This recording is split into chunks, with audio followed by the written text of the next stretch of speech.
My screen okay? I can see it. Yes. I can see it. It's got one slide on it at the moment. Is that what you? Yeah, that's right. Great. Okay. So thank you very much for this opportunity to come and speak to you all about my proposed PhD study. And you can see I've titled here with the research question, which is why do people with persistent and reoccurring back pain return to primary care services? Now, a little bit about me. My name's Lisa Osborn-Jenkins. I've worked as a physiotherapist at University Hospital Southampton for 18 years now. And alongside that, I have worked in different settings, such as private healthcare. And I've worked in a new role in primary care as a first contact practitioner, which is shortened to an FCP, where patients see a physiotherapist for muscle and bone problems instead of going to the GP to help better meet their needs. And I'm also involved in teaching students at the university, and my research and clinical interests are in the management of back pain, and in particular the advice that we give people to help them manage. And so currently I work doing half my time as a physiotherapist and half my time doing academic work. And I currently hold an NIHR award to support me before I do my PhD to put together a really good, strong application that would fund me to continue my pursuits. So hopefully I can move my slides on. There we go. So I think it's important that first of all, we look at the problem here, which is back pain. And research and clinical practice tells us just how common it is. And in fact, many of you here today likely have got it, have had it, or at the very least know someone that's been affected by back pain. With a lifetime prevalence of over 80%, its cost and the distress it causes people, it is recognised as the world leading cause of disability. It affects people in the way that they live their lives and their ability to do everyday things such as work. And unfortunately, for as many as 1 in 3 people, back pain persists or reoccurs within 1 year of recovery.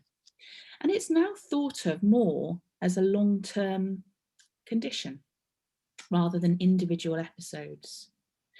It makes up a large proportion of GP appointments and it dominates physiotherapy departments.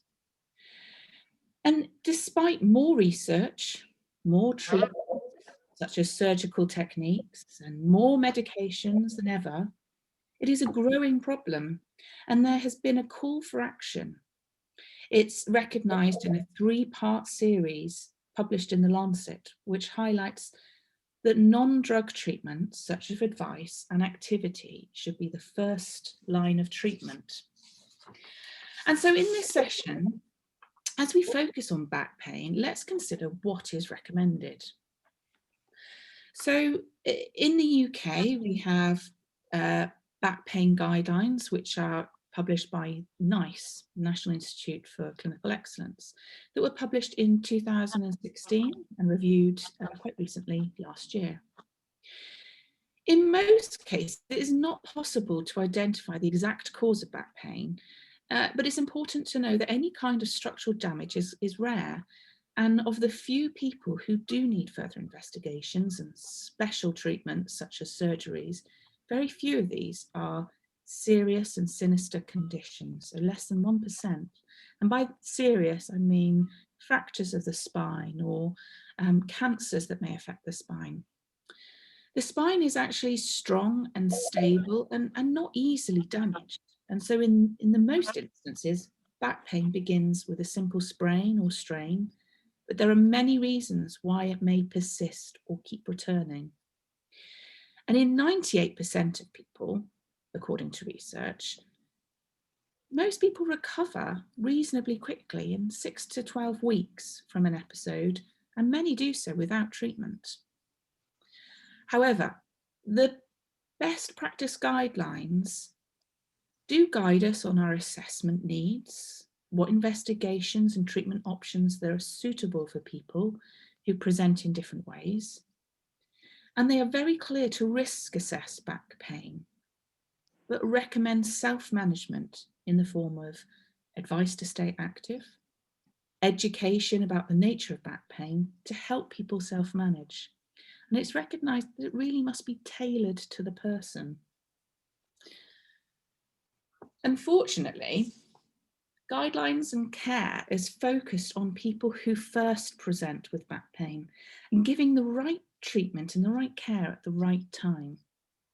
It often fails to recognise and make recommendation for those where treatment has failed.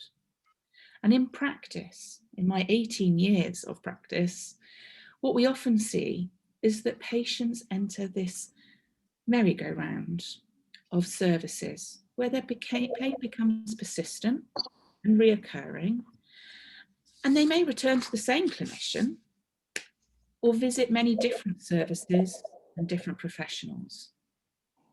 Working in secondary care over the many years that I have, I've witnessed the despair that patients reach when nothing has worked and they're not able to self-manage. And they feel that they're bouncing from one place to the next. And often by the time they reach me, it is the end line that they've been around this circle and they're reaching a point where they don't know what else can be offered. But obviously, there's great priority to keep people out of secondary care and to help people in their first instances. So I'm really interested in why people with persistent and reoccurring pain return to the services seeking repeated help.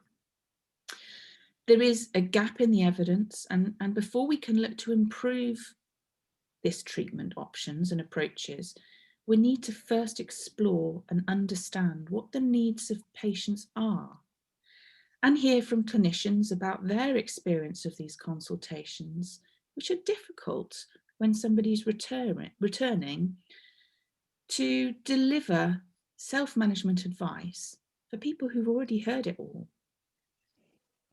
And not only is it frustrating for patients, but of course it's very expensive and ineffective. So this leads me on to my proposed study, which is called the SETBack Study. It is a qualitative study that will explore patients' and clinicians' experience of self-management strategies for back pain that is persistent or reoccurring and that is on a return visit. So there are three proposed phases of this. And really, to explore this problem, we need to be at the beginning of this cycle where people are beginning to re-present. So I'm looking to select patients who have been more than one time for their back pain within a period of the last 2 years. And it's important to look at all the representation of where these people will re-attend. So there are three main groups I'd like to look at. Family doctors, such as GP practices, looking at physiotherapists, because many services now people can self-refer to physiotherapy, and a newer role which I've discussed called a first contact practitioner, or FCP. And these roles are to bridge that gap between physiotherapy and general practice, really, and improve the care. So it's important that we look at this new role. And it's important that we look to compare these different groups and the problems that may exist for each individual clinician group. So phase one will be focus groups, where we will try and group together these clinicians and talk to them about what their experiences are of people who return to consultations, what the barriers they foresee, and maybe any solutions that they've discovered. But I think it's also really important that we understand any preconceived issues that they bring to these consultations. You know, anecdotally, I hear clinicians say, oh, Mrs. So-and-so's come back, I don't know what, I've got her mid-morning, I'm not sure how we're going to be able to improve things for her. And it can be a frustration for clinicians. So phase two will then have a look at watching consultations. And we will audio record those consultations to explore what actually happens in practice. And following this, we will talk to and have in-depth interviews with the patient and the clinician to really understand what their needs are, how things have went in the consultation, what could have been improved, and what those patients really need to move forwards to help them manage their back pain.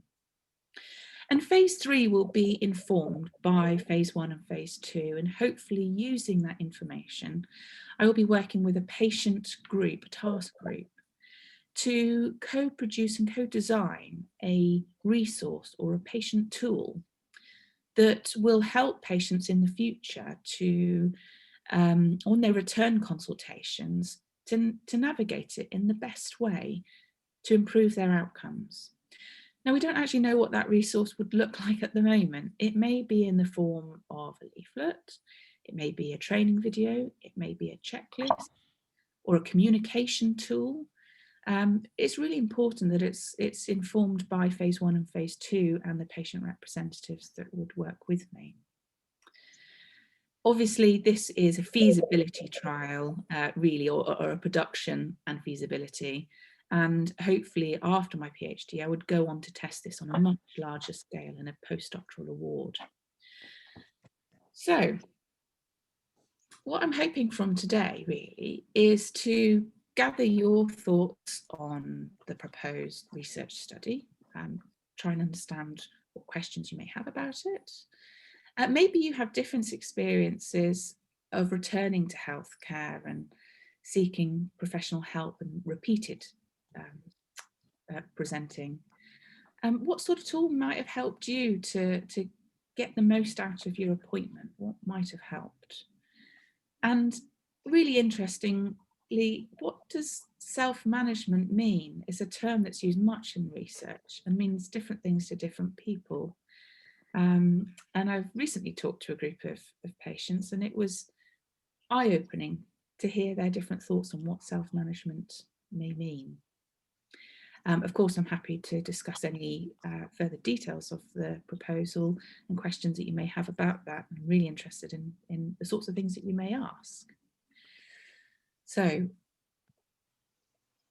on that note, I'm happy to either leave the questions up or we can talk more openly about those. And I'm happy to leave my contact details if you do want to speak to me or contact me in any other way.